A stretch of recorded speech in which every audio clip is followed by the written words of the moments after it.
Alléluia. Oui, le Seigneur est grand, hein? On est bien dans sa présence. Son amour, sa grâce est ici. Quoi que ce soit qu'on traverse ce matin, il est fidèle. Il est fidèle et sa grandeur est majestueuse. Alléluia. On va tourner nos cœurs pendant un instant vers lui. Faites juste lui dire ce matin votre reconnaissance pour le connaître, l'aimer, le servir. Il est digne. C'est notre Dieu. Il est souverain. Il est le Seigneur de tout. Il est le roi des rois, le Seigneur des seigneurs, le Dieu vivant, le Dieu puissant, le Dieu trois fois saint, le Dieu qui est parfait et infini, celui qui est digne de recevoir notre louange, notre adoration. Qu'on puisse se prosterner devant lui, qu'on puisse l'atteindre, le voir, le toucher, le contempler, lui dire notre amour, notre reconnaissance, devant tout ce qu'il est, devant tout ce qu'il fait pour nous. On veut te rendre grâce ce matin, Père. Merci pour ta présence dans ce lieu. Tu es fidèle, Seigneur. Tu es bon pour nous. Amen. Alléluia. Alléluia. Précieux Seigneur. Précieux Seigneur. Précieux Seigneur. Précieux Seigneur. Précieux Seigneur. On aime ta présence, Père. Cette douce présence qui envahit nos cœurs. Alléluia. Avec toi, il y a toujours de l'espoir, Seigneur. Tu fais grandir notre espérance à cause de ton amour, à cause de ta bonté, Seigneur. Alléluia. Amen. Merci, Seigneur. Alléluia. Alléluia. On apprécie ce matin la présence de Dieu. Vous savez, on doit prendre l'offrande missionnaire ce matin. Ce n'est pas une obligation, mais je pense que c'est une bénédiction. C'est une bénédiction pour nous de pouvoir donner à l'œuvre de Dieu, puis aussi pour les Haïtiens qui sont là-bas, qui comptent un peu sur nous, sur notre fidélité pour pouvoir continuer à faire l'œuvre aussi là-bas. Fait qu'on va appeler ceux qui sont proposés à l'offrande, puis on va rendre grâce à Dieu pour le privilège qu'on a de donner pour l'œuvre missionnaire. Alléluia. Que Dieu puisse multiplier puis bénir vos offrandes. Ça puisse servir à l'avancement de son royaume.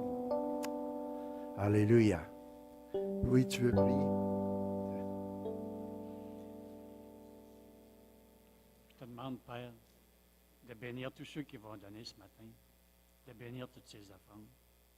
Et je te demande, Père, d'envoyer des ouvriers dans ta moisson, car la moisson est blanche. Elle est due, Seigneur. On a besoin des millions de serviteurs qui annoncent l'Évangile partout dans le monde. Ils ont besoin d'entendre ces âmes perdues. Ils ont besoin de toi. Ils ont besoin de ton précieux Fils, Seigneur. Bénis, Papa d'amour, et bénis ces offrandes et tous ceux qui vont donner. Amen. Amen. Merci, mon frère. Merci, l'équipe. Il y avait une foule de musiciens ce matin qu'on ne voyait pas. Je te remercie, Seigneur, pour ça. Alléluia. Bonjour, Chantal. Salut, Robert. On est content que vous soyez là ce matin. Merci. Alléluia. On va louer Dieu ensemble ce matin, bénir le roi des rois. J'ai une mauvaise grippe, ça doit paraître un peu, non? Pas trop pire. Pardon? Sylvie. On est content que tu sois là, Sylvie. Alléluia. Elle fait partie de la famille. Alléluia. Ce matin, on va parler des choix de vie. Alléluia. On a toujours des choix à prendre, on a toujours des décisions à prendre dans nos vies. On va partager ça ce matin. Alléluia. Il y a un beau passage dans Hébreux 11.1 qui dit « Mettre sa foi en Dieu, c'est être sûr de ce qu'on espère. C'est être convaincu de la réalité qu'on ne voit pas. » Hébreux 11.16 dit « En réalité, il désirait une patrie meilleure, c'est-à-dire la patrie céleste. C'est pourquoi Dieu n'a pas honte d'être appelé leur Dieu. En effet, il lui aura préparé une cité. » Quand on regarde dans l'Épître aux Hébreux, on voit des patriarches. Puis on réalise une chose, c'est que nous sommes que des étrangers que de passage dans ce monde. Hein? C'est des choses qui se passent rapidement. Même si des gens vont vivre vieux, parfois, il y en a qui vivent presque 100 ans. Mais on sait que c'est vite fait. Il vite passer une vie. Et c'est rapide. Et les gens qui sont venus, que ce soit Abraham, Isaac, Jacob, que ce soit Joseph, que ce soit Moïse, que ce soit tous ces hommes-là par la foi qui sont venus, ils sont vécus, ils avaient reçu de Dieu des promesses. La Bible nous dit dans l'Hébreu qu'ils ont salué ces choses-là de loin. Parce qu'ils n'ont pas vu l'accomplissement tout le temps de tout ce que Dieu leur avait montré, mais ils ont espéré puis ils ont vécu en attendant ces promesses, dans la foi. Vous savez, on n'a rien apporté dans ce monde, puis on ne va apporter rien. Un jour, il y avait un gars, un prédicateur, un pasteur qui avait pas trop d'argent, puis il n'avait pas trop de linge à se mettre sur le dos. À un moment donné, il priait là-dessus pour pouvoir s'acheter un habit, puis à un moment donné, il a vu une annonce, 2 habits pour 25$. Avez-vous déjà eu ça? C'est pas cher, hein? 2 habits pour 25$. Mais c'était dans un salon funéraire, il y avait ça à vendre. Il a été les acheter. Tu sais, dans le fond, c'est pas cher. Puis, il dit, puis là, il a mis le manteau, il a le premier. Tu sais, puis il s'est rendu compte que les poches étaient cousues. Puis il a commencé à méditer là-dessus, puis il a réalisé une chose. Il dit, c'est bien normal que les poches soient cousues. Ceux qui l'ont porté, ils savaient qu'ils n'apporteraient rien avec eux autres. Que tout ce qu'on peut vivre dans ce monde, on n'apportera rien avec nous autre chose que notre foi, notre relation avec Dieu. Et puis aussi l'influence qu'on va avoir eue sur les gens, dans notre famille, nos enfants, tout autour de nous autres. Il désirait une meilleure maison, une meilleure demeure, un pays plus merveilleux que celui que nous habitons. C'est un pays où coule le lait et le miel. Puis, vous savez, je pense que c'est très, très important qu'on réalise ce matin si on entend la voix. C'est ça que ça nous dit dans l'Épître aux Hébreux, Hébreux 2,7. Si vous entendez la voix de Dieu aujourd'hui, ne refusez pas de comprendre. Parce que le Seigneur, on ne l'impressionnera pas avec tous nos biens qu'on peut accumuler sur la terre. Mais il y a une chose qui est sûre, par exemple, c'est qu'à quelque part, si on entend le message, puis on peut réaliser que le Seigneur va récompenser ceux qui le cherchent de tout leur cœur. Ceux qui réalisent un jour qu'ils sont prêts à tout quitter pour le royaume de Dieu, qui sont prêts à suivre le Seigneur, partout où ce que le Seigneur va les conduire, où ce que le Seigneur va les appeler. Hébreux 11,13, c'est dans la foi que tous ces hommes sont morts. Ils n'ont pas reçu les biens que Dieu avait promis, mais ils les ont vus saluer de loin. Ils ont ouvertement reconnu qu'ils étaient des étrangers et des exilés sur la terre. Si on prendrait le temps de prêcher sur Hébreux 11, ce qu'on verrait, c'est que ces gens-là ont quitté des choses. Dans leur génération, Abraham est parti de son pays pour s'en aller où ce que Dieu l'appelait. Il ne savait même pas ce qu'il irait. Il savait juste une chose, Dieu lui avait dit de bouger. Il a bougé.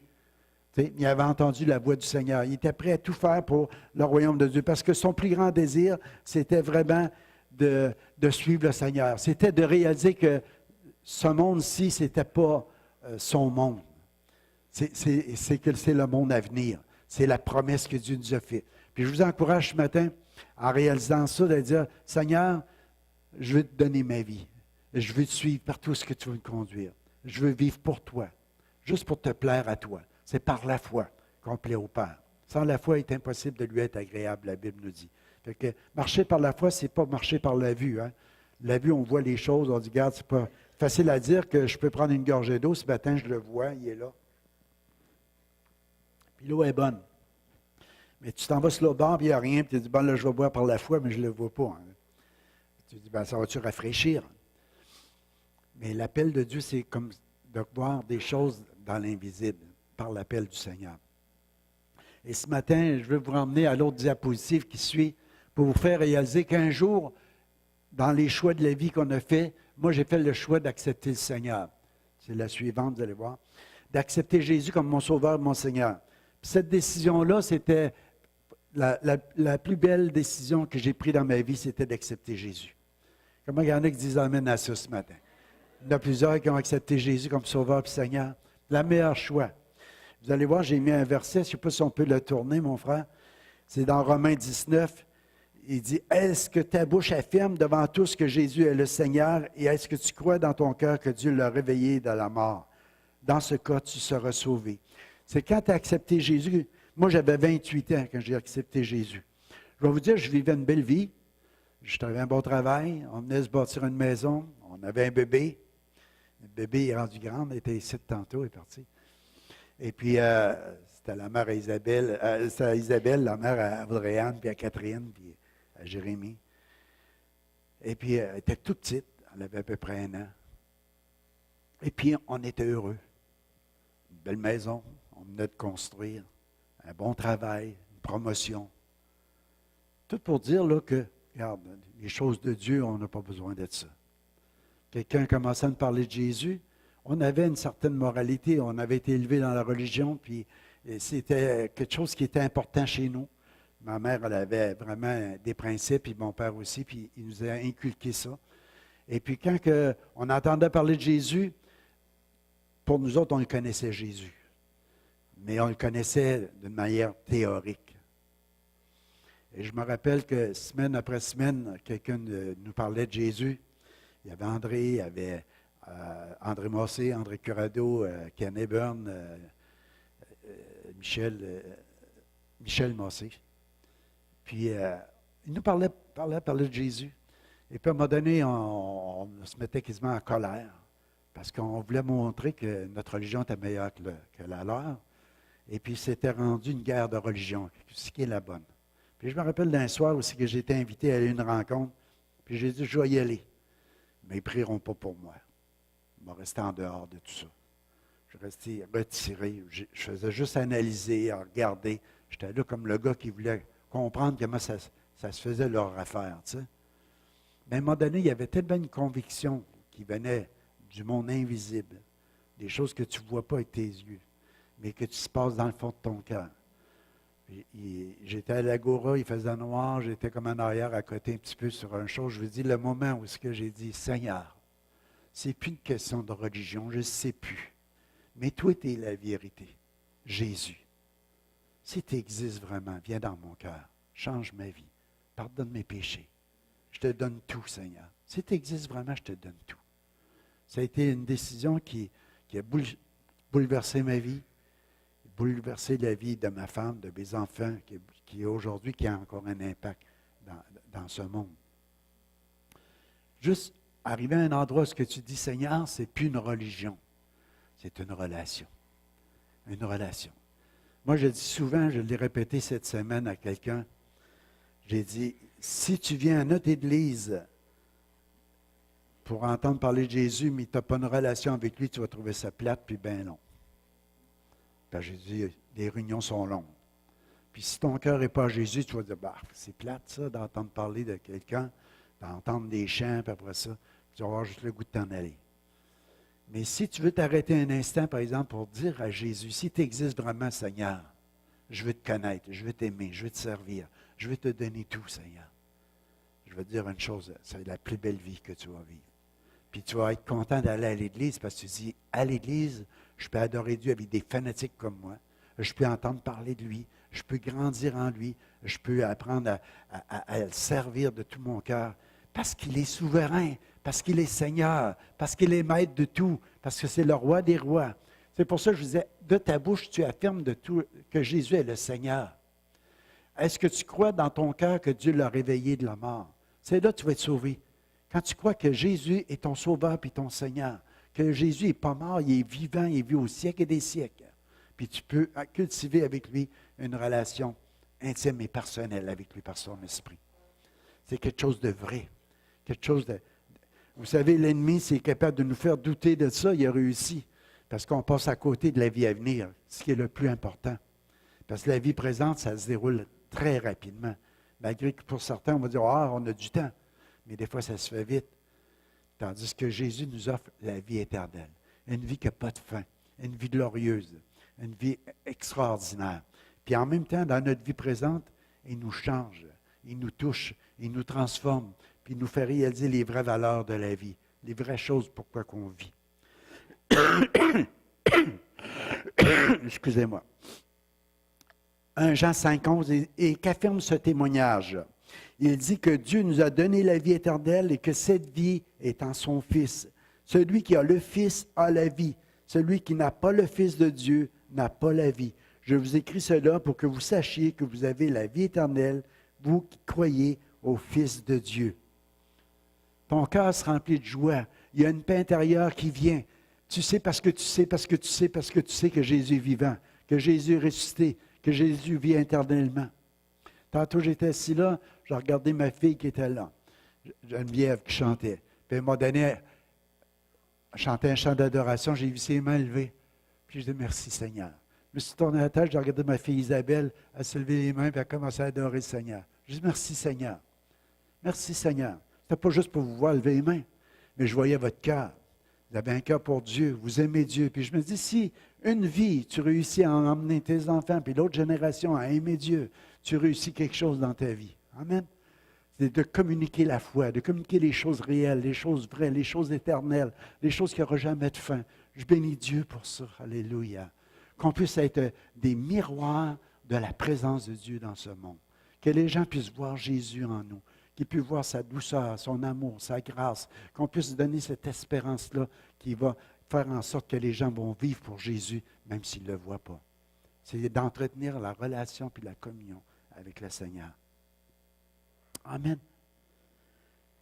Dieu est le seul qui peut vraiment te donner une joie qui dépasse toutes sortes d'événements, toutes sortes de circonstances. C'est le seul qui peut t'apporter une paix profonde dans ton cœur, qui fait que quoi que ce soit que tu traverses ou que tu vives, tu sais parce que tu sais que Dieu t'aime, que Dieu t'a accordé la vie éternelle, puis que tu es juste de passage dans ce monde, puis que tu veux bien faire ce passage, bien dérouler ce passage-là. Et Philippiens 2,11 dit que toute langue confesse que Jésus-Christ est le Seigneur à la gloire de Dieu le Père. Ça, ce verset-là exprime un peu ma prière ce matin. Que toute langue confesse que Jésus-Christ est le Seigneur à la gloire de Dieu le Père. Maintenant, si je vis dans la foi au Fils de Dieu qui m'a aimé. Je vis pour le servir. Et c'est pour ça qu'après avoir accepté Jésus dans l'autre diapositive, mon seul but, moi, mes choix, c'était de servir le Seigneur. Un peu comme Saul de Tarse, quand il a dit « Qui es-tu, Seigneur? » Saul était religieux, il persécutait. Moi, j'étais religieux, j'ai persécuté les chrétiens. Pourquoi? Parce que pour moi, je l'avais l'affaire. Je l'avais la meilleure des religions. Je n'avais pas besoin de ce que ça disait. Jésus est ici, Jésus est là, puis tout ça. Puis moi, ça me fâchait à l'intérieur. Je me disais, regarde donc ta vie. Nous autres, on vivait notre vie meilleure que la tienne. Tu sais, c'était du côté des œuvres. Puis tout à coup, on a réalisé que ce n'était pas une question de bien vivre ou mal vivre. C'est une question de vivre une relation avec celui qui peut t'apporter à bien vivre. Ça fait toute une différence. Et j'ai persécuté des chrétiens. Pas longtemps comme d'autres. Je ne les ai pas mis à mort comme Paul peut-être, mais avec notre bouche, on les a tués. On a essayé. Mais un jour, j'ai dit, « Qui es-tu, Seigneur? » Puis après ça, « Que veux-tu que je fasse? » Tu arrives à un endroit où tu dis, « Seigneur, moi, ce que je veux faire, c'est ta volonté. » Si tu existes, puis après tu as réalisé que Jésus est vivant, puis qu'il est ton sauveur, tu veux qu'il devienne ton Seigneur, tu dis, « Seigneur, où tu veux, quand tu veux, de la manière que tu veux, je veux te servir. » Je veux être à l'endroit où tu veux que je sois, en train de faire les choses que tu veux que je fasse. Comprenez? Ce que tu recherches, c'est faire la volonté de Dieu. C'est de plaire à ton Dieu. Alléluia. Et je veux vous dire, c'est la plus belle chose qui arrive. C'est une des plus belles décisions après avoir accepté le Seigneur. C'est de dire au Seigneur, où tu veux, quand tu veux, de la manière que tu veux. Je veux être juste un outil entre tes mains, en train d'accomplir ce que tu me demandes de faire. Pour que le Seigneur, mais qu'on arrive devant lui, il dit, bon et fidèle serviteur. Vous savez, ça veut dire un bon et fidèle serviteur. Je t'ai demandé des choses, tu les as accomplies. Tu les as faites, c'est ça qui est important. Amen. Je veux te servir, Seigneur. Alléluia. On avait un petit cœur on chantait comme ça. Puis c'est tellement beau. Puis, quand après avoir été touché par Dieu, on a la révélation de la grandeur de Dieu. Là, on veut le partager autour de nous. Mais on réalise à un moment donné que, bon, regarde, le cœur et l'esprit bien disposés, mais la chair est faible, puis on a un combat qui s'installe et on a peur, on a de parler ou quoi que ce soit. Puis c'est là qu'on réalise de plus en plus comment on a besoin d'être rempli du Saint-Esprit. C'est impossible d'être un témoin efficace, puissant, sans être revêtu de la puissance d'en haut. Parce que la chair a des désirs contraires à l'esprit. Fait que tu veux vivre dans l'esprit, puis en même temps, tu es dans la chair, fait qu'il y a un combat entre les deux, puis la chair a des désirs contraires, puis tu ne peux pas avoir 2 mètres à un moment donné. Il faut que tu choisisses de te soumettre volontairement à Dieu, au Saint-Esprit de Dieu. Parce que la chair va toujours essayer de t'entraîner loin à faire ce que Dieu veut que tu fasses pour ta vie. parce qu'elle a des désirs qui sont contraires. Mais quand tu fais confiance au Seigneur, Dieu te fait des promesses, puis il va les tenir à ton égard. Il est fidèle. Il est fidèle. Il n'y a personne ayant quitté dans ce monde, des frères, des sœurs, des pères, des mères ou des enfants ou quoi que ce soit, pour suivre le Seigneur que Dieu redonne dans ce monde-ci même. Toutes ces choses-là, au centuple. Fait que je vous encourage ce matin à dire, laissez-vous remplir du Saint-Esprit. On a besoin d'être remplis de la puissance d'en haut. Si on veut être des témoins efficaces, en train de faire la volonté de Dieu en toutes choses. Amen. Alléluia. Moi, ce que j'ai fait au début de ma vie chrétienne, c'est que j'ai commencé à rechercher de tout cœur le baptême d'en haut. Il y en a qui ont fait ça. Tu dis, la promesse est pour nous, pour nos enfants, pour tous ceux qui t'appellent aussi loin, Seigneur. Ce n'est pas juste pour le temps des apôtres, mais je veux être rempli du Saint-Esprit, Seigneur. Et je me rappelle que semaine après semaine, j'avançais en avant à tous les appels. Et j'espère que vous avez cette même soif-là. Quand il y avait un appel, il y a un appel, il faut que j'y aille. Seigneur, remplis-moi, remplis-moi, remplis-moi, remplis-moi. Je n'avais jamais assez. Puis je veux dire, je n'ai jamais encore assez, j'en veux toujours plus. Le Seigneur nous dit, soyez continuellement remplis du Saint-Esprit. Continuellement, c'est continuellement. Hein? C'est toujours une recherche de toujours être rempli de l'onction d'en haut, de l'Esprit d'en haut. Parce que c'est impossible pour nous de faire la volonté de Dieu sans être rempli de l'onction de Dieu. C'est impossible d'accomplir les choses que Dieu nous demande si on n'est pas rempli de la puissance d'en haut, parce qu'il y a ce combat-là, les désirs de la chair sont contraires à l'esprit. Mais plus tu es enivré de l'esprit, plus tu es rempli de l'esprit, plus tu es capable d'accomplir les choses que Dieu te demande. Puis, mon plus grand désir, moi, c'était que les gens autour de moi puissent connaître ce que je connaissais. Que les gens puissent connaître Jésus. Il est Sauveur et Seigneur. Fait que je me disais, Seigneur, remplis-moi d'en haut pour que je sois capable de parler avec toi. Excusez. Et à maintes reprises, je peux vous dire une chose, que quand tu as cette soif de rechercher la présence de Dieu, Dieu vient te visiter. Tu peux vivre des expériences incroyables dans ta relation avec Dieu. Être ravi par l'Esprit du Seigneur. Ce n'est pas juste quand il y a des invités qui passent. C'est ça que je veux vous dire ce matin. Je remarque des fois, on a eu Sandy Sauvant qui est venu il n'y a pas longtemps, il y a Claude Favreau la semaine passée. C'est merveilleux d'avoir des ministères qui viennent de l'extérieur, puis ils viennent faire le ministère, puis d'avoir soif, de dire, je veux qu'il prie pour moi, il y a peut-être une onction différente. C'est la même onction. Il y a des ministères différents avec des dons différents. Mais je vais vous dire une chose, le Saint-Esprit, il est toujours là. Sa présence est toujours manifeste. Puis ceux qui cherchent Dieu de tout leur cœur vont toujours le trouver. Ceux qui ont soif pour plus, ils vont toujours être rassasiés. La Bible a dit, heureux ceux qui ont faim et soif, ils vont être rassasiés. Puis je vous encourage à avoir soif et faim de Dieu. Parce que plus que tu vas être rempli de la puissance d'en haut, plus que tu vas découvrir un sens à ta vie. Pour toi, pour ta femme, pour tes enfants, pour ton entourage, pour les gens qui sont autour. Parce que tout à coup, tu réalises, regarde, on a un de passage dans ce monde, mais on peut emmener des gens avec nous autres en leur partageant la bonne nouvelle de l'Évangile. C'est une bonne nouvelle que les gens peuvent avoir la vie éternelle. Ce n'est pas juste une petite vie, mais la vie éternelle. Celle qui n'a pas de fin, celle qui est glorieuse, celle qui est éternelle. Amen? Alléluia. Amen. Alléluia. On va aller au prédicateur. Hein? C'est des choix de vie. Des hommes et des femmes qui prêchent. Mais comment feront-ils appel à lui s'ils n'ont pas cru en lui? Comment croiront-ils en lui s'ils n'ont pas entendu? Et comment entendront-ils s'il n'y a personne pour leur annoncer? Quand tu dis au Seigneur où tu veux, de la manière que tu veux, puis tout ça, nous autres, on peut dire, puis vous savez, regardez Moïse, il dit, j'ai pas le langage facile. Hein? Moïse, il bégayait, un peu comme Claude Favreau disait la semaine passée, il dit, quand Dieu m'a appelé, c'était dur de prêcher quand tu bégayes. Il dit, comment est-ce que je vais être capable d'emporter la parole puis les gens entendent? Seigneur, mais au moment où il a demandé à Dieu de dire, oui, je réponds à l'appel, Dieu il a donné des nouvelles langues, puis en même temps, il a pris le contrôle de sa langue pour prêcher l'Évangile. Ce que je veux dire, des fois, tu peux être réservé, tu peux être gêné, tu peux dire, Seigneur, seul lui, tu peux l'appeler, lui, il a parole facile, mais mais quand tu dis à Dieu où tu veux, quand tu veux, de la manière que tu veux, Dieu, il dit, il y a peu d'ouvriers dans la moisson. Il veut que tu ailles travailler dans la moisson. Amen. Fait que, ça ne veut pas dire que tous est appelés à être en plein temps, mais on est tous appelés dans un ministère. Le premier ministère, on l'a entendu, c'est d'être des adorateurs en esprit et en vérité. Si Dieu est Dieu, adorons-le. Alléluia. Louons-le, soyons reconnaissants devant tout ce qu'il est et comment il nous aime de nous avoir donné son Fils. Et par la suite, servons-le de tout notre cœur. Voyons le privilège qu'on a d'être appelé par le Seigneur à le servir.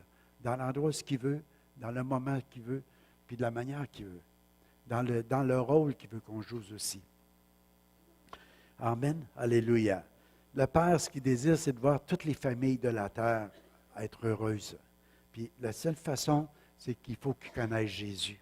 Il faut qu'ils viennent au Seigneur. Il faut diffuser la bonne nouvelle. Il faut la répandre tout partout. Tout partout autour de nous. J'ai marqué ici, tous les patriarches qui sont nommés dans l'Épître aux Hébreux vivaient par la foi, n'ont reçu les biens que Dieu, ils n'ont pas reçu les biens que Dieu avait promis, mais ils les ont vus et salués de loin. Ils ont ouvertement reconnu qu'ils étaient des étrangers, des exilés sur la terre. C'est dans la foi qu'ils sont tous morts. Ils sont morts sans voir la réalisation des promesses, que ce soit celle de la possession temporelle ou d'innombrables descendances. Ils les ont vus saluer de loin. Ils allaient les posséder dans le futur par la foi. Reconnaissant par leur vie entière qu'ils étaient des pèlerins, ils n'avaient pas une demeure fixe, ils attendaient un autre territoire. Ils attendaient un autre territoire. Alléluia. Je me rappelle, j'ai fait un rêve il y a peut-être 25 ans de ça. Puis je n'étais pas dans ma prêche, mais juste pour vous dire, c'est comme Dieu m'avait donné un genre de songe où ce que je voyais qu'il y avait deux mondes. Et puis, c'est qu'on travaillait ce bord ici, à la moisson, dans mon rêve. Je travaillais en train de récolter avec la faucille, la moisson. Puis en même temps, je voyais dans l'autre monde la récolte s'engranger. Si qu'on vivait en même temps dans un autre monde, c'est comme si tu étais sur la terre, puis en même temps, il y avait un reflet dans le monde invisible, puis Dieu me montrait qu'il s'affairait autant de l'autre côté, comme de ce côté-ci, en train de travailler, à engranger la récolte pour la vie éternelle. Puis ça m'avait tellement béni, que même si on ne le voit pas avec nos yeux charnels, qu'en même temps, il y a quelque chose. Tu sais, la Bible a dit qu'un homme qui va se repentir, qu'il y a de la joie dans le ciel, que les anges se réjouissent. C'est dans le monde invisible, mais ils voient dans les cœurs, dans les esprits, parce que les esprits sont éternels. Quand un cœur se donne au Seigneur, le souffle de Dieu vient, puis la vie reprend dans un esprit humain, dans cette relation, puis cette communion-là qu'il va avoir avec son Dieu. Les anges dans le ciel disent « Wow! Un de plus, Seigneur! Wow! Un de plus, Seigneur! » Amen.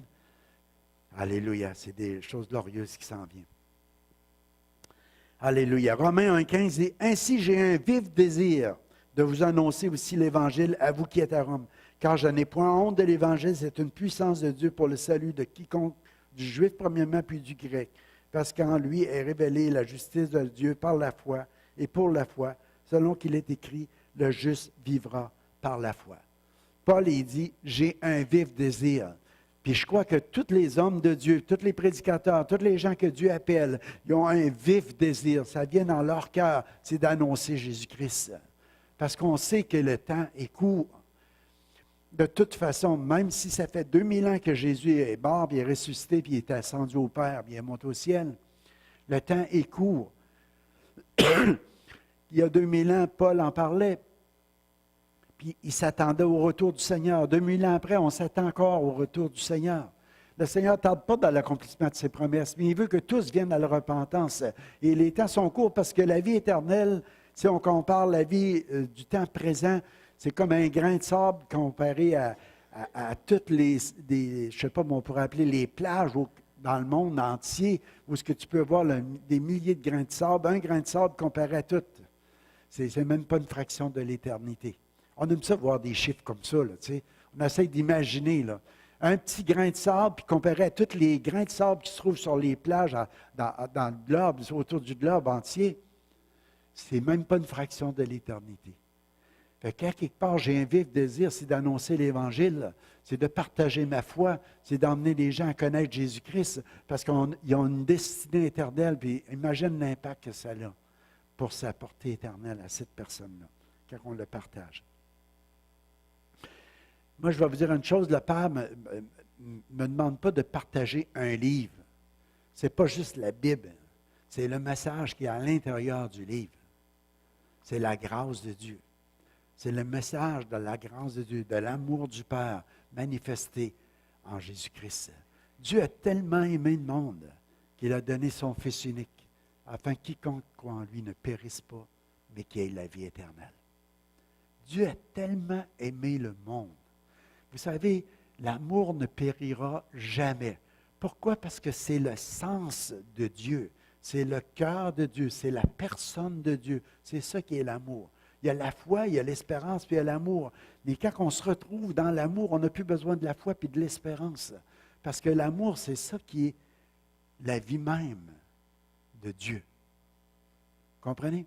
Et que présentement, on vit sur la terre. C'est pour ça qu'on a besoin de la foi. On doit croire en lui. C'est comme ça qu'on a notre salut, on a la vie éternelle. Juste croire que Jésus a tout accompli. Puis l'espérance qui se dépose en nous par le fait qu'il y a une vie qui s'en vient, puis qu'on vit celle-là en fonction de elle. On est prêt à renoncer à tout pour posséder cette vie éternelle que Dieu nous offre et nous donne. Si on vit dans la chair, on ne pourra pas l'avoir. Si on vit dans l'esprit, on s'affectionne aux choses d'en haut, on l'a. Alléluia. C'est déjà accordé, c'est donné. Le Seigneur, ce qu'il désire pour nous autres, c'est nous voir marcher par la foi. Il désire voir ses enfants déplacer les montagnes. Dans Marc 11, 22, Jésus prit la parole, leur dit, « Ayez foi en Dieu. » Croyez en Dieu. « Je vous l'ai dit en vérité, si quelqu'un dit à cette montagne, « Ôte-toi de là, jette-toi dans la mer. » S'il ne doute pas en son cœur, mais qu'il croit ce qu'il arrive, il le verra s'accomplir. C'est pourquoi je vous dis, tout ce que vous demanderez en priant, croyez que vous l'avez reçu et vous le verrez s'accomplir. Ce n'est pas beau une vie de foi comme ça? On peut déplacer des montagnes dans le nom de Jésus. On peut voir des choses incroyables se produire. Ici, j'ai mis deux choses importantes. Je regarde la foi du centenier puis la canadienne. Le centenier, il vient à Jésus, puis il vient parce qu'il dit, garde, et Jésus dit, il y a une foi incroyable, cet homme-là. Lui, il est habitué d'avoir des gens qui travaillent sur son autorité. Il y a des groupes de sang. Il dit, ben allez, faites ceci, puis ils le font. Ils obéissent à sa voix, à son autorité. Puis là, lui, il arrive devant Jésus, puis il reconnaît la souveraineté du Seigneur en disant, garde, je ne suis même pas digne que tu rentres sous mon toit, mais dis seulement une parole, et mon serviteur sera guéri. Dis seulement une parole. Il dit, wow! Lui, il reconnaissait que Jésus n'avait même pas besoin de se déplacer. Il n'avait même pas besoin de rentrer dans sa maison. Il n'y avait rien qu'à dire, ben, regarde, ton serviteur est guéri. Ah, OK, c'est fait. Il reconnaissait toute l'autorité et la souveraineté que Jésus avait dans l'univers entier. Alléluia. Ça, c'est la foi. Es-tu là ce matin? Es-tu là avec cette foi-là? Et c'est la foi comme un grain de sénévé. C'est pas gros, un grain de sénévé. C'est tout petit. Mais tu diras à cette montagne, en priant, l'importance de prier, de parler à Dieu, de connaître Dieu, de développer notre relation intime avec Dieu, de mettre toute confiance en Dieu, un grain de sénévé. Je vais vous dire, quand j'étais à l'Agora, j'étais en arrière, puis il faisait noir, personne ne me voyait, puis j'ai juste dit, Dieu, si tu existes, Seigneur, viens dans mon cœur, pardonne-moi.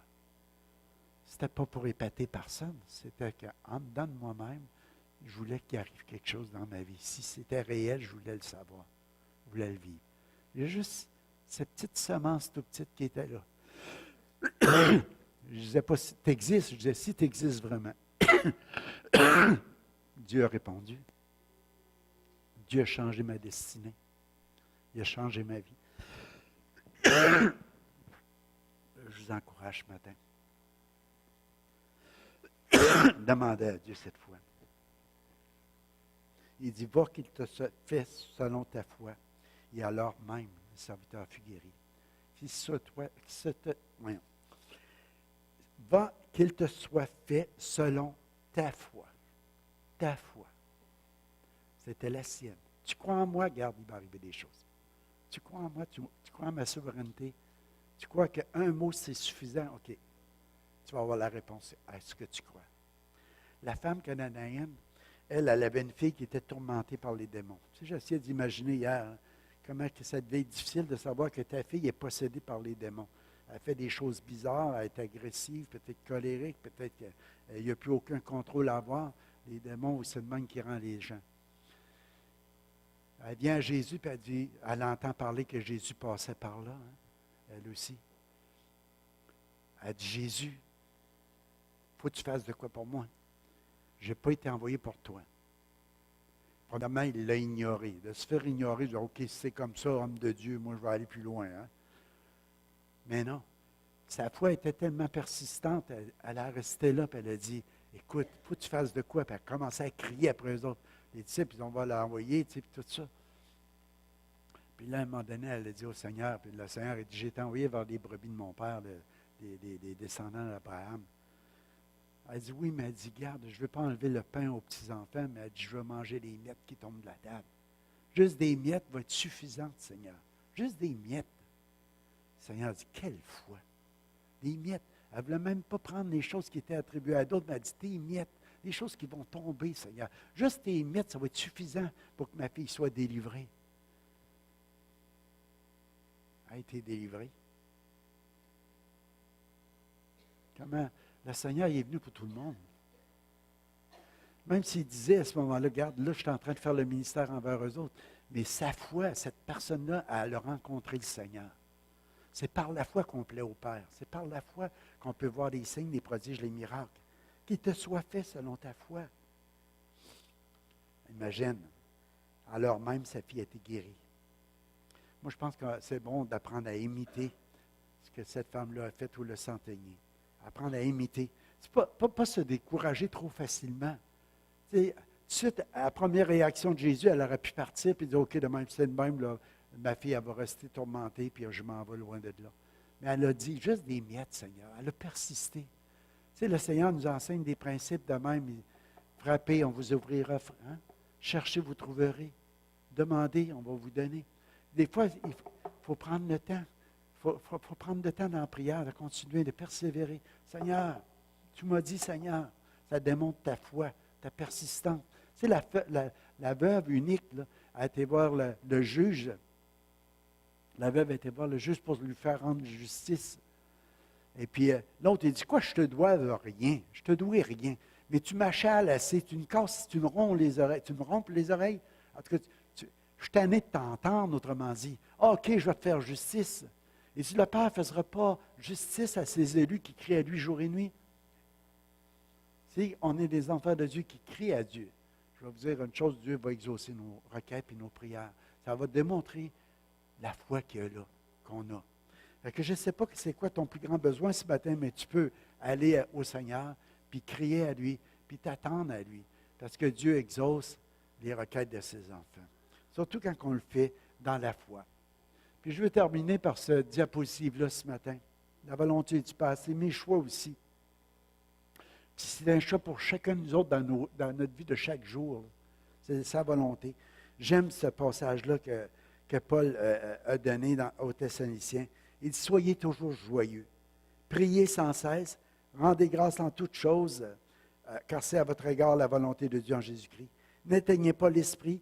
Ne méprisez pas les prophéties. Examinez toutes choses, retenez ce qui est bon, abstenez-vous de toute espèce de mal, que le Dieu de paix vous sanctifie lui-même tout entier, et que tout votre être, l'esprit, l'âme et le corps, soient conservés irrépréhensibles lors de l'avènement de notre Seigneur Jésus-Christ. Celui qui vous a appelé fidèle, c'est lui qui le fera. Ici, le Seigneur a permis, à travers l'Épître aux Thessaloniciens, à travers cette exhortation-là de Paul, qu'on ait un enseignement, j'appellerais ça un style de vie.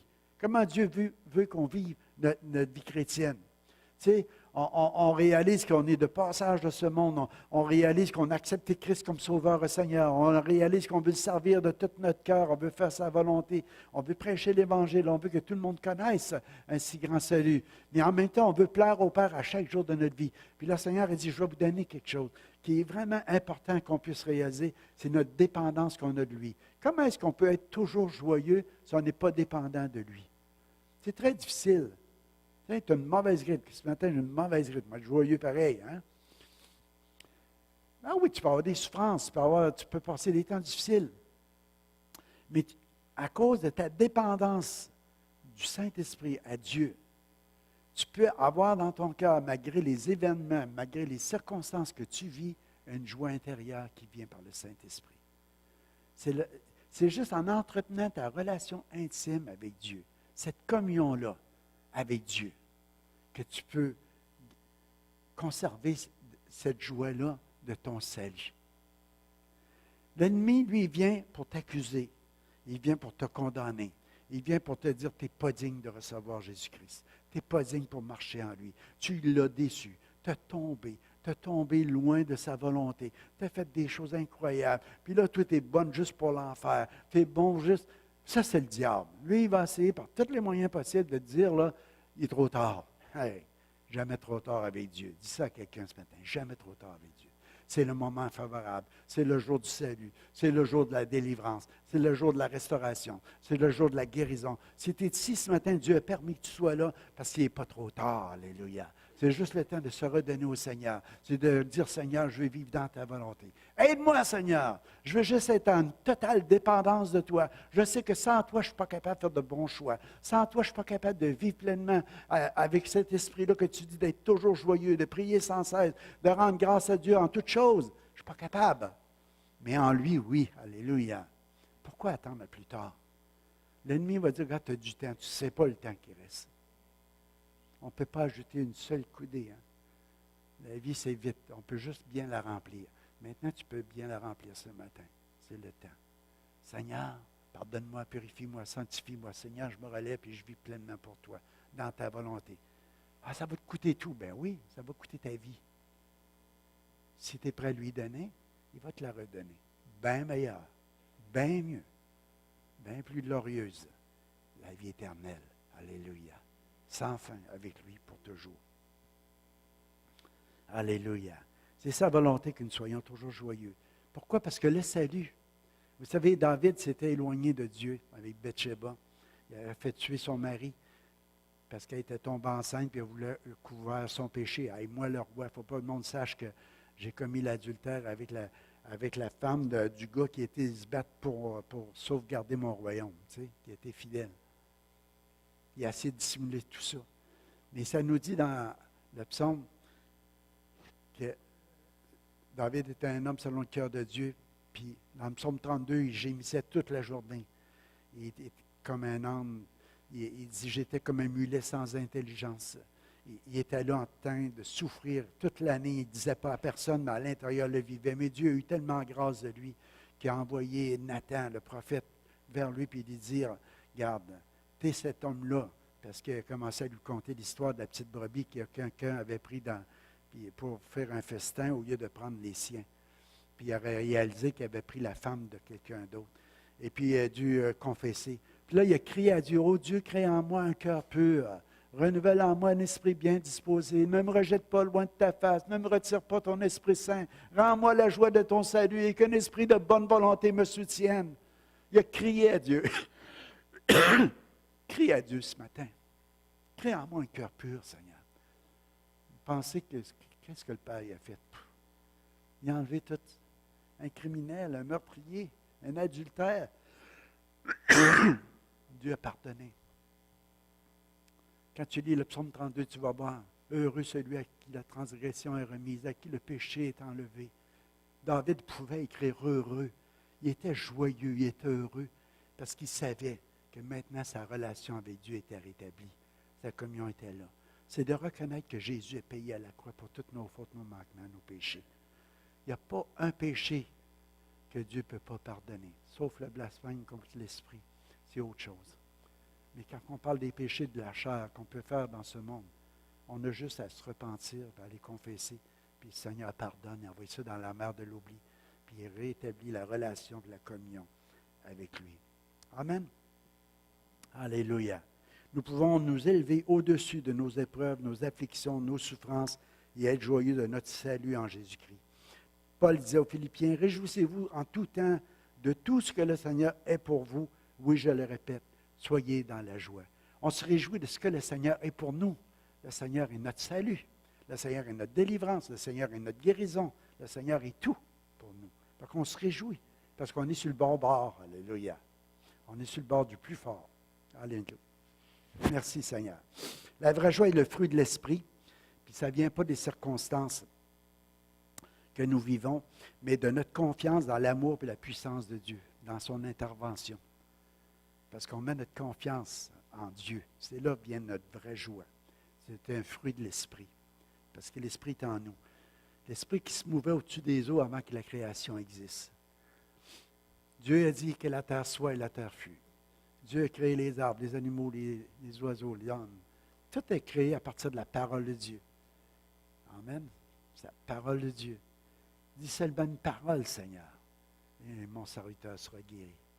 Juste les miettes, Seigneur, qui tombent de ta table va être suffisant pour délivrer ma fille. Je ne sais pas c'est quoi ton besoin, mais juste une parole, Seigneur, le même esprit qui se mouvait au-dessus des eaux, habite en nous. Alléluia. La parole vous est annoncée ce matin. Recevez-les. Qu'elle ne tombe pas à terre sans produire, hein? Qu'elle puisse produire une grande récolte à sa gloire. Romains 8, 28 nous dit, nous savons en outre que Dieu fait concourir toutes choses au bien de ceux qui l'aiment, de ceux qui ont été appelés conformément au plan divin. Alléluia. Moi, je crois que qu'est-ce qu'on retire le plus de ce passage-là? Prier sans cesse, relation intime, parler avec Dieu, communier, puis rendre grâce en toutes choses à Dieu. C'est des sacrifices, on a entendu parler, Claude Favreau nous prêchait ça la semaine passée, qui sont agréables à Dieu. Quand on arrive à un endroit où on dit, Seigneur, je veux te louer, je veux t'adorer, je veux te célébrer, je veux que ma vie, Seigneur, t'honore. Et à travers tout ça, Seigneur, je vais te bénir tous les jours. Je veux te bénir. Comme David, je bénis Dieu. Je ne veux oublier aucun de tes bienfaits. La reconnaissance envers Dieu de tout ce qu'il fait pour nous, de tout ce qu'il nous donne. Fait qu'entretenir cette relation-là avec Dieu, puis l'entretenir dans la célébration, dans l'adoration, en lui rendant grâce, puis en vivant selon les commandements de Dieu aussi. Parce qu'ici, vous voyez, il dit, ne méprisez pas, n'éteignez pas l'esprit, ne méprisez pas les prophéties, mais examinez toutes choses et retenez ce qui est bon. Abstenez-vous de toute espèce de mal. Que le Dieu de paix vous sanctifie lui-même tout entier, que tout votre être, l'esprit, l'âme et le corps soient conservés irrépréhensibles lors de l'avènement. Je sais que Jésus revient bientôt. On ne sait pas quand, mais il va revenir. On vous dit, tarde encore, Seigneur, il y a du travail à faire. Mais en attendant, Seigneur, garde-moi. Je n'ai pas la force de me garder. Tu peux prendre des pilules, des pastilles pour essayer d'enlever ta grippe. Hein, puis moi, je dis, Seigneur, guéris-moi. Hein. Tu peux faire toutes sortes d'affaires. Tu peux prendre des pilules. Tu peux essayer toutes sortes de choses pour conserver ton corps en santé. Mais elle m'a dit, ça ne veut pas dire que ça va réussir tout le temps. Mais si je demande au Seigneur, par le Saint-Esprit, de me garder, de garder mon corps, garder mon âme, garder mon esprit, irrépréhensible, Seigneur. Ça veut dire que je veux demeurer toujours dépendant de lui parce que sans lui, je ne peux pas rien faire. Je ne peux pas rien faire. Vous savez, ça se passe tellement vite, les choses. Hein? Je regardais ce printemps la vigne. Maurice, il est là, il est parti. Jonathan m'a apporté quelques plants de vigne. On les a plantés. Mais mes autres plants que j'avais, je regardais ça, je dis, Seigneur, c'est bon, ça ne gèle pas cette année, on va peut-être avoir des raisins. Hein? On s'attend toujours à avoir une récolte. Mais le cep, Jésus a donné l'exemple, le cep, le père et le vigneron. La seule chose qu'on a faite, c'est déterrer un petit peu des racines, s'assurer que les choses se placent, on a remis des fils, on laisse aller. Là, hier, j'ai été prendre une marche dans la vigne pour voir que ça avait l'air. Mais je ne la reconnais pas. C'est plein de raisins. Ils sont déjà là. C'est gros comme une tête de, on pourrait dire, d'allumettes. Tu sais, des petits souffles. Tu sais, c'est tout plein comme ça. C'est toutes des petites grappes de vigne là, que tout à coup ont explosé. Dans le temps de le dire, c'est là. Pourquoi? Parce que la sève circule, parce que la vie est là. Qu'est-ce que c'est que les branches ont fait? Ils ont juste resté attachés après le tronc, puis ont laissé la sève monter, puis ont laissé la vie couler. Puis les raisins, ils se produisent. La joie va être comme ça, la paix va être de même. Tout le fruit de l'esprit va se manifester dans la vie d'un croyant. De quelle façon? C'est juste en se reposant sur le cep. Ce n'est pas par nos efforts, en disant on va essayer de produire un raisin. Tu dois essayer de créer un raisin, toi? Essaye de te mettre dans la tête, aujourd'hui, je vais essayer de faire un raisin. Tu vas travailler en vain. Tu ne sais même pas de quoi il est fait. Hein? Essaye de dire, je vais essayer d'être joyeux aujourd'hui. Je vais essayer d'avoir la maîtrise de soi. Je vais essayer, tu essaies de produire les fruits de l'esprit. Ça peut marcher un petit peu, là, une imitation, mais les événements et les circonstances vont te faire changer ton humeur. Il y a des choses qui vont changer. Mais à un moment donné, des fois, tu vis quelque chose, et puis tu parles avec quelqu'un, tu dis, je ne sais pas ce que toi, mais on dirait que ça ne te touche pas. Il dit, non, ça me touche, les circonstances me touchent, les événements de la vie me touchent, mais je repose sur Jésus. Mon espérance est en lui. Ma confiance est en lui. Je crois dans la puissance de Dieu. Je crois dans la puissance du Saint-Esprit qui peut changer toute circonstance, tout événement pour le mieux. Je crois que tout concourt au bien de ceux qui aiment Dieu. J'aime Dieu. Même les choses les plus atroces, même les choses qu'on n'aime pas, Dieu va faire concourir ça à mon bien parce qu'il a la puissance pour le faire. J'ai ma foi en lui. Je crois que Dieu va faire réaliser des belles choses dans des choses que moi, que d'autres vont se décourager, que d'autres vont abandonner. Comprenez, je veux dire? C'est la différence entre ceux qui font confiance au Seigneur pour leur vie et ceux qui n'ont pas confiance dans le Seigneur.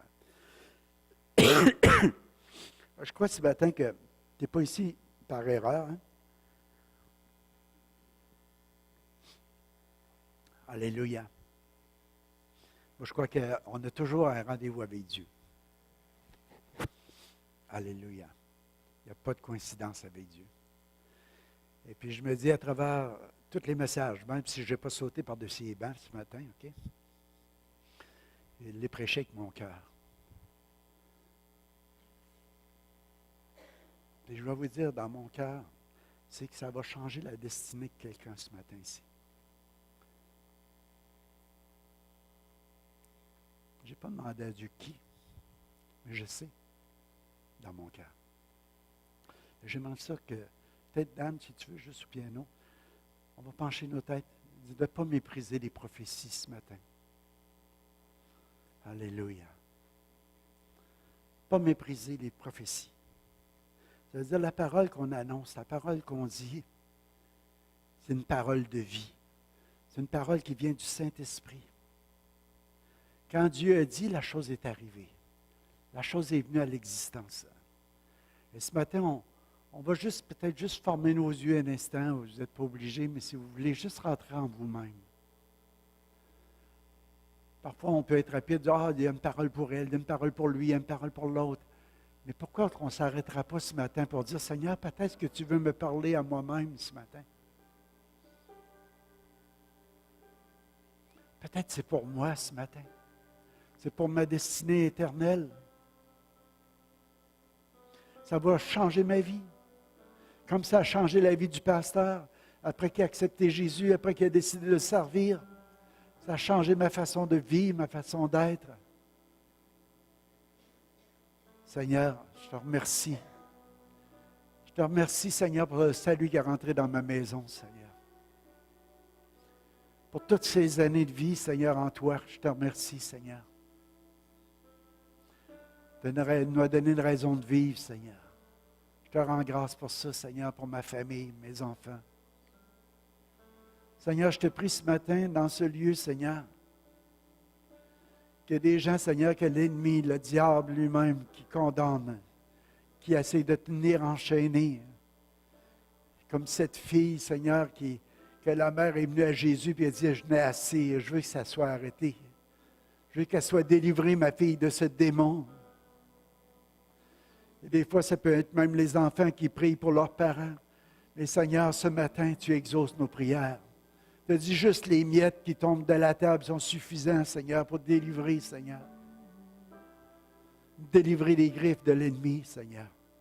Pour nous rendre la vie, puis la vie en abondance, Seigneur. Il n'y a plus de condamnation pour ceux qui sont en Jésus-Christ. Pour ceux qui viennent à Jésus, qui confessent leurs fautes.